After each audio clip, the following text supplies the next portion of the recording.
Vážený komisár, vážení kolegovia a kolegyne, skúste si niečo predstaviť. Máte 11 či 12 rokov, prvý mobil v ruke a otvorí sa vám nový svet. Dnes síce hovoríme o pokute pre TikTok, ale netýka sa to len tejto platformy. Naše deti trávia hodiny na aplikáciách, ktoré navrhli tí najlepší softveroví inžinieri na svete. Algoritmy sledujú ich správanie, cieľia na ne obsah, vytvárajú závislosť. Zbierajú sa obrovské množstvá dát. A my v Európe presne ani nevieme, koľko detí tieto platformy používa. Chýbajú nám výskumy aj dáta o tom, čo im to robí. A to je naša úloha tu v Európskom parlamente, nachádzať riešenia.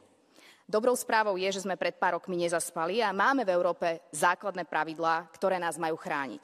A samozrejme, že sa môžu niektorým veľkým hráčom nepáčiť, ak tu ale platformy kráľovsky zarábajú, tak musia rešpektovať naše pravidlá.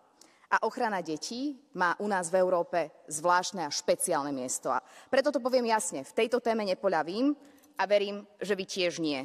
Musíme robiť všetko preto, aby online priestor bol bezpečnejší. Dlhujeme to totiž našim deťom, ale aj všetkým používateľom. Ďakujem.